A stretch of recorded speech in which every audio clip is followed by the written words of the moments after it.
स्पष्ट हो गया कि चंदा देवी जी चुनाव लड़ रही हैं आरजेडी से? नहीं, मैं अभी आया हूँ कुछ दूसरे काम से, क्योंकि मेरे काम था अभी। एक्चुअली है क्या कि उनको मनाना मेरे लिए बहुत कठिन हो रहा है, जी जी।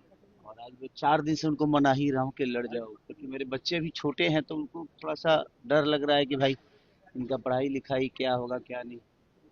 तो मैं भी लगा हूँ, काश मान जाती तो मेरा भी सपना पूरा हो जाता। आप भी हैं भैया चुनावी मैदान में? नहीं नहीं, मैं तो शुरू से चुनावी मैदान में नहीं था। नहीं नहीं, लोगों का बिल्कुल मन है, मैं जहां से चाहूँ वहां से मुझे टिकट मिल सकता है, लेकिन मुझे नहीं लड़ना है। लड़ना है जिसको, उसका एग्री होना बड़ा जरूरी है, क्योंकि उनको क्षेत्र में रहना है, उनको सेवा करना है, तो वो कितना तत्पर रहेंगी। और बच्चे मेरे और छोटे हैं अभी, तो उनका भविष्य भी तय करना है। मैं तो काम में रहता हूँ, तो उनके लिए थोड़ा सा टॉप जॉब है, तो उनको बड़ा डिसाइड करने में वक्त लग रहा है। मैं 4 दिन से मना ही रहा हूँ, अभी तक मना रहा हूँ कि भाई अभी 2 दिन वक्त है, मान जाओ। मान जाओगी तो कुछ कर लेंगे भाई, आपका भी एक भविष्य हो जाएगा, और सेवा का मौका मिल रहा है लोगों का, ये बहुत कम लोगों को मिलता है। और मेरे पास अपॉर्चुनिटी है जो उनको मिल रही है, लेकिन उनको शायद स्टार की बीवी ही कहलाना है, उनको नेता नहीं कहलाना है, शायद इसलिए वो अभी ना कर रही हैं। और बच्चों से लगाव है, और छोटे हैं तो उनका भी एक इमोशन है, एक माता होने के नाते।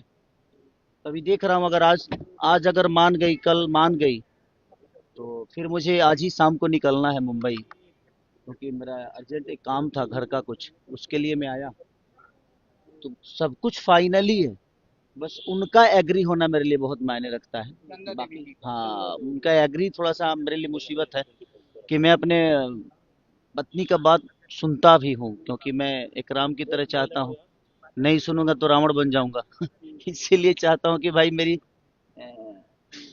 पत्नी सीता की तरह मुझे समझा दे, और मैं मान के और उसको पूरी दुनिया में जहां भी जाना होगा लेके जाऊं।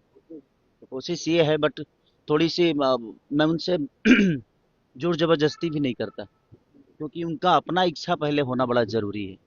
और एक महिला है, हाउस वाइफ है, तो उनको अब समाज के बीच में अचानक से आना, और बहुत सारी चीजें बदलेगी, उनको बोलना भी है, उनको अब लोगों के हक के लिए कहना भी है, तो वो सारी चीजें थोड़ी सी उनके लिए टफ है। तो उनका भी विषय सही है कि भाई मैं एक अचानक से एक घर से अचानक से, हमनी के कहल ना जला कि इनार में के बेंग अचानक से तनी बहरी निकले तो लगला जी दुनिया इतना बड़बा का। तो वो सारी चीजें कि वो बेचारी एक हाउस वाइफ है, और उनको थोड़ा सा उनके लिए समाज में जाना, समाज में बोलना, समाज को हैंडल करना थोड़ी सी कष्टदायक है उनके लिए, बट कोशिश में हूँ मैं। आप लोग भी भगवान से मनाइए कि ओ मान जाए, मान जाएंगी तो मेरे लिए एक होता है ना कि एक सपना है कि नहीं, मैं अपनी पत्नी को भी एक बड़े लेवल पे देखना चाहता हूँ, कि वो भी वहां जाए जहाँ पूरी दुनिया का वो भी सेवा करे, अपनी ऊर्जा से, अपनी ताकत से, अपनी क्षमता से, और दुनिया को, अपने विधानसभा को एक नई दिशा में लेकर जाए। मेरा यही विषय है, मैं इसीलिए प्रयास कर रहा हूँ। 4 दिन से लगातार मैं मुंबई में इसीलिए था कि ताकि वो मान जाए। अभी भी 2 दिन वक्त है, आज अगर मान जाएंगी तो फिर उसीलिए मैं शाम को फिर जा रहा हूँ, तुरंत आके और फिर जाऊंगा कि भाई मान जाओ। और मान जाएगी तो शायद कुछ जल्दी से खुशखबरी आप सबको दे दूंगा। चुनाव में बहुत सारे सेलिब्रिटी प्रचार करेंगे, कल मैथिली ठाकुर बीजेपी ज्वाइन की, आप किसके लिए प्रचार कीजिएगा? मैं तो शुरू से मैं कहीं ना कहीं मैं तेजस्वी भैया से बहुत ज्यादा प्रभावित भी हूँ। एक बड़े भाई छोटे भाई का हम लोगों का रिश्ता है, तो कोशिश मेरी रहेगी, मेरी नहीं बल्कि उन्हीं की कोशिश रहती है कि बाबू आप आओ। और उनके बातों को मैं कभी काटता नहीं, जिसको मैं मानता हूँ उसको दिल से मानता हूँ। तो प्रयास यही है कि मैं उनको भरपूर जिताने की कोशिश करूँ, और ज्यादा से ज्यादा सीट लाने की कोशिश करूँ। सर छठ महापर्व है अपकमिंग, आपकी सॉन्ग कौन सी आ रही है? अभी सारे मैं पांच पांच, हाँ 5 गाने अभी लगातार मेरे आएंगे छठ के, क्योंकि रिकॉर्डिंग हो चुके हैं, शूट भी हो चुका है, सारी चीजें हो चुकी है।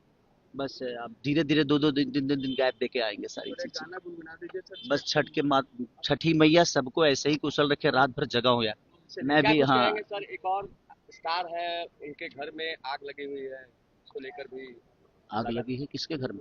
ज्योति ज्योति सिंह की अगर बात करें छोड़ दीजिए, तो देखिए राजनीति एक में बात उनके बताएं पिता आपसे, ने कहा कि एक बात बताऊं आपसे, हम लोगों को उस पर बात भी नहीं करना चाहिए, क्योंकि मैं नहीं चाहता कि उस पर बात करके उसको बड़ा लंबा किया जाए। वो उनका अपना मैटर है और सुलझने वाला है नहीं, तो हम उसको बात करके ना और उलझा रहे हैं। तो इससे बेहतर है कि भाई वो दोनों समझदार हैं, उस चीज को समझते हैं, वो लोग समझ ले। क्योंकि हम लोग कुछ भी बोलेंगे ना तो लोगों को यही लगता है कि नहीं हम मजे ले रहे हैं। हम मजे नहीं ले रहे, हमें भी बुरा लग रहा है कि भाई सबका अपना परिवार है, फैमिली है, घर है, बस जाए, दोनों एक हो जाए, चाहे पूरी दुनिया एक होकर जीवन को चलाए, क्या दिक्कत है किसी को। बट एज ए मैं एक दुनिया के नज़र में मेरा जो क्षमता है उसके लिए मेरी से सवाल दुनिया करती है। बट मैं सबसे बोलूंगा ना कि आप लोग इस सवाल को छोड़ दो अब। इस सवाल में कुछ रखा नहीं है, क्योंकि वो चीजें आती रहेगी जाती रहेगी और हम लोग फालतू में उलझते रहेंगे। भला बुरा हमें बोला जाता है, जबकि हम लोग सही बोलते हैं भाई। कोई पूछता है तभी आदमी जवाब देता है, नहीं पूछेगा तो क्यों जवाब देगा। ऐसा थोड़ी है कि मैं खोद के बोलता हूँ कि नहीं वही सवाल तुम लोग पूछो भाई। ऐसा नहीं है। मैं भी चाहता हूँ कि पूरी दुनिया एक होके रहे। हमारा एक रिश्ता है पति पत्नी का, मैं तो हमेशा प्रयास करता हूँ कि हमारा घर बचा रहे। और मेरी पत्नी अगर कुछ बोल भी देती है तो मैं उसका जवाब इसलिए नहीं देता हूँ कि मेरे लिए वो बात बड़ा नहीं है, मेरे लिए वो रिश्ते बड़े हैं।